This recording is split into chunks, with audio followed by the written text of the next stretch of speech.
Hi guys, in this video I'm going to be showing you how to create an illusion wedding dress. So we'll be starting with this pattern. The first thing I'm going to do here is to create my bust on pattern. I've gone ahead to create my underbust and round underbust measurement on this pattern. If you don't know how to do that, make sure you check out my video on how to create a bustier on pattern using the Natalie Bray's method. So as you can see, I've done that already. I'm going to go ahead now to calculate my 150% tightening, just like I explained before in the previous video. This is tightening for your bustier. So I'm going to attach it now to the point D. That's what I've done there. And next thing to do is to create how deep you want your sweetheart neckline to be, because that's what I'm using here. And I used 6 inches. So I am going to measure 3 inches on each side of the new dots that we just created. And this is so that it's not too high or too low, you know, from your point D. Your point D is your nipple point. So now you are going to attach from that 3 inches I created there. I'm going to attach it to the 6 inches for the sweetheart neckline and do that, so that I'm going to cross-check that later. Make sure you create your new armhole for the tube. That's the bustier tube. So that's what I'm doing right here. Just blend it to the armhole and we're done for that side. So now I am going to slash through the waistline from the back to the front to back, so that it will be easier for me to work. We'll come back to that pattern later. So like I said, we're going to cross-check it. This is how I do it. Make sure that everything is on the same level. Then create your back neckline. Remember, we're doing an illusion dress, so we're still going to use the top part of this pattern. But first of all, we need to sort out this by cutting it out.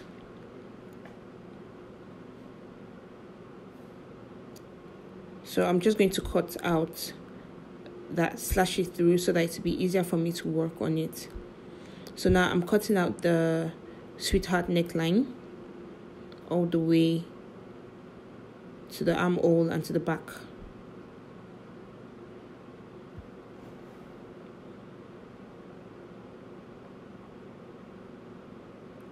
Yes. So now it's easier. So I'm just going to make a mark on this point so that it will be easy for me to know where to, you know, attach it when I'm sewing my dress. So I'm just making a few marks so that I would know where and what it is later. So now just go ahead to cut out your pattern.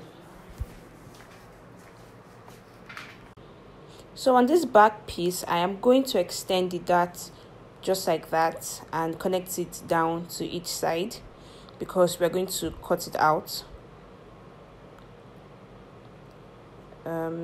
Yeah, it's just like I'm creating a style line. That's what I just did there, so you're not confused. So cut out the excess part. We're going to add our seam allowance on the fabric directly. So I label top and down so that I don't get confused when I am adding seam allowance. At this point, I'm going to create a draw neckline, and I'm doing this by calculating 45 degrees, just there like that. And I'll draw a 3 cm line from that point at 45 degrees angle, remember. So just draw that line because we're going to use it to create our draw neckline. So using your curved ruler, you're going to connect your line, a curved line from each point, from that first point, the neck point, to the 3 cm line we just created, and down to the collarbone point.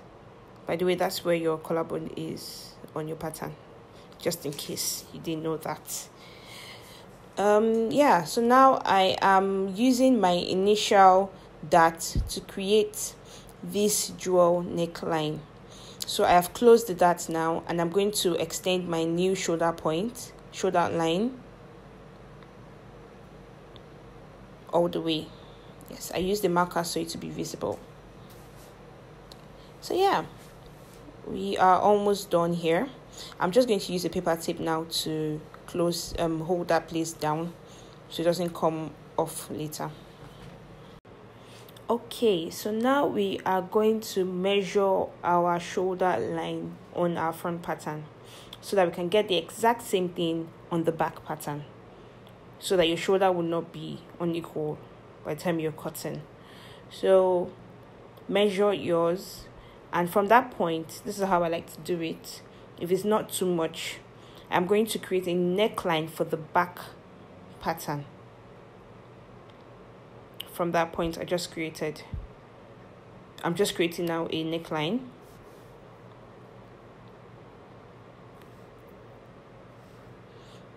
Okay, so I don't want it to be too deep. I don't want it to be too curved. So this is how I'm going to do it.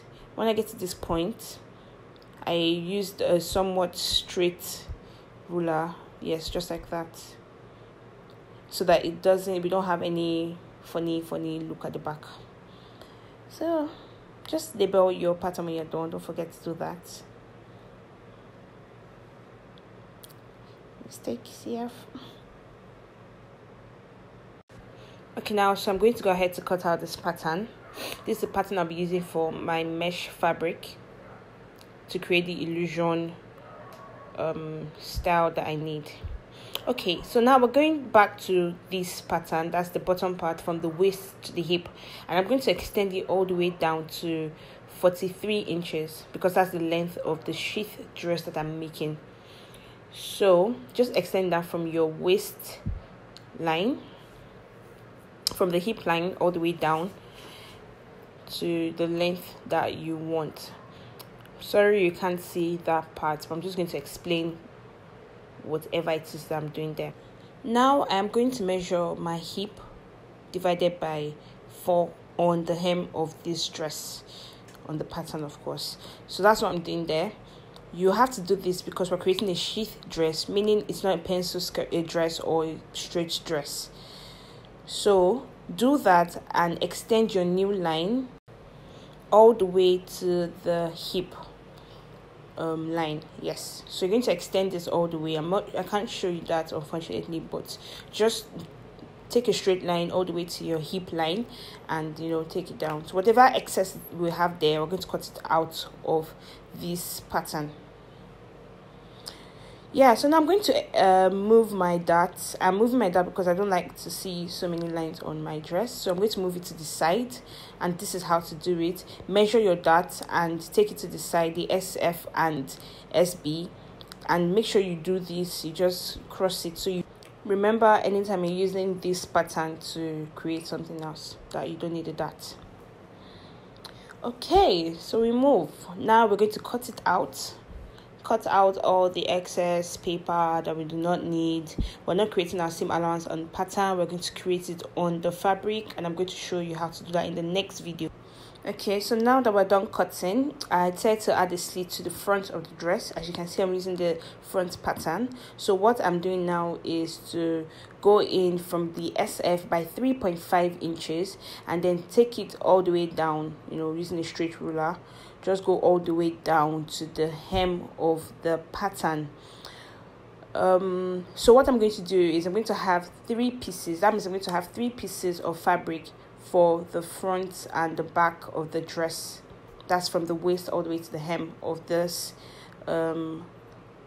dress, so that when I am sewing the front of the dress, I can easily create a slit, clean slit without any issues, So that's why I'm doing this. So make sure you label it properly so you do not get confused. And yeah, we're done. So make sure you watch the part 2 of this video to see how I cut and sewed this wedding dress. Thank you for watching, and don't forget to subscribe to my channel.